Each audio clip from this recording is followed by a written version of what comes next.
So just to explain my position on voting and why I chose not to vote and how I chose not to vote. I come from Czechoslovakia, right, where the country was invaded by Russia at the time. And I grew up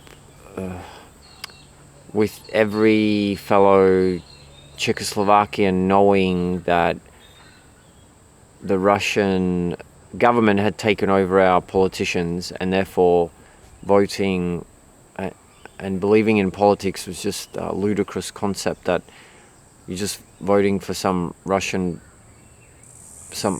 person who's going to be a puppet for the Russians. And so for me, growing up in that kind of concept that all politicians are corrupt and every decision they make was a decision that was just based on them fulfilling their own desires rather than something that could be labeled as being good for the nation. And then coming into Australia, I kind of found that it was the same as in Czechoslovakia. It just was sold differently. It was kind of this concept of, but instead of there being this sort of nearly open disclosure on the Czechoslovakian government that they were a subsidiary of the Russian government, which didn't have our interest at heart at all. We actually ended up, I ended up in Australia seeing that here, rather than Russia being the main actual real government, I found that here there is a sort of a influence of the businesses, the large corporations that have an interest in the decisions of the politicians, and that in this sort of a corporatocracy, you are also really just voting for another puppet of the corporations. And it's just basically, to me, it's just like let the better liar win, because it seems like they're all not disclosing the fact that they have to act in the interest of these big businesses. And they're somehow making it out to be that they're acting in the interest of people. And at least if they would disclose the fact that they have to act according to the wishes of the big businesses, then at least that would show some honesty, but then they wouldn't be willing, nobody would vote for them. So I think that being brought up on Disney movies, in the Western culture, people just somehow are able to believe these lies that are proven lies. I think almost all of the electoral promises that are made by politicians, you could go and tick off each one as unfulfilled at the end of the service of each politician, or even that they've done the complete opposite to whatever their promise was.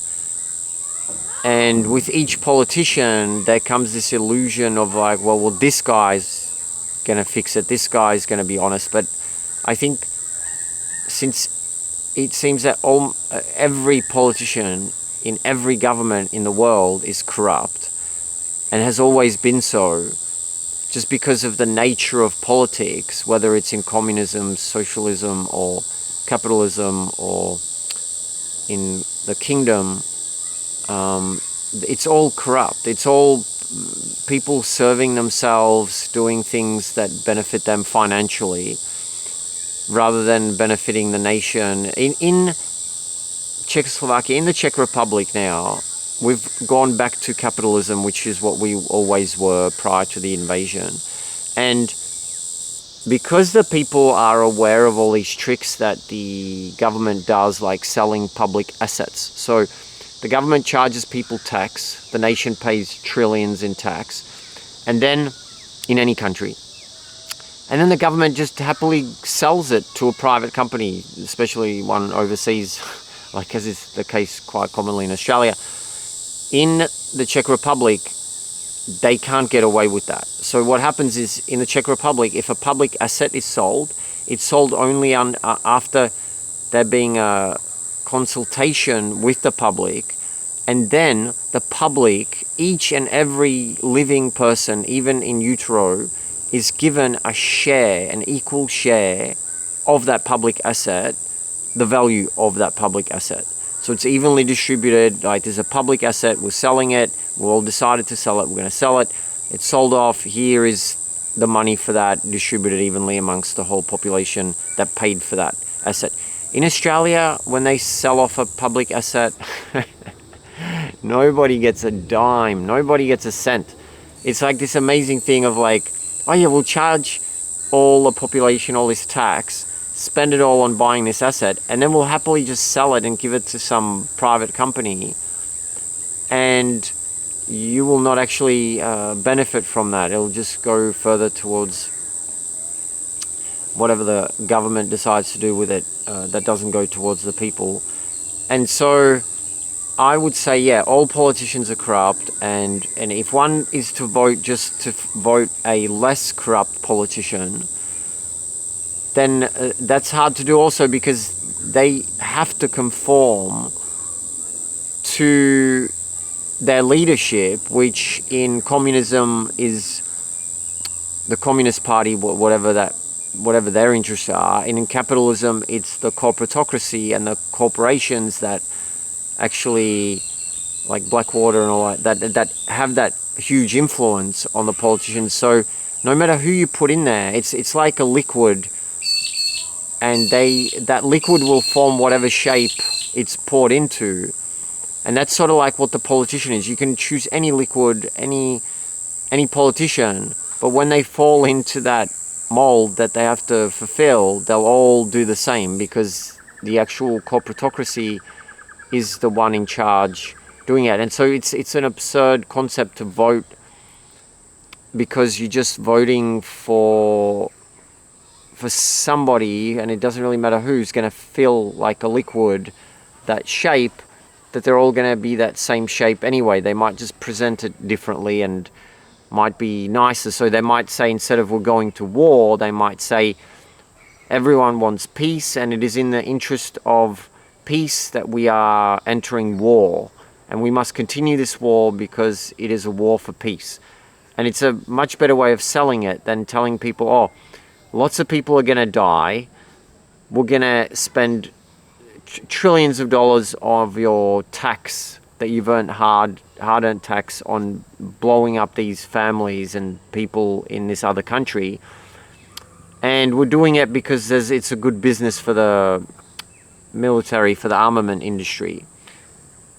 See, that would be an honest appraisal of the situation, which they're not willing to give, but they more say, we want peace, I want peace for this country, and we're going to go to war to have peace. And people are so happy with that. They're like, yeah, that's such a good politician, he wants peace, he's so peaceful. And then you can win a Nobel Prize, like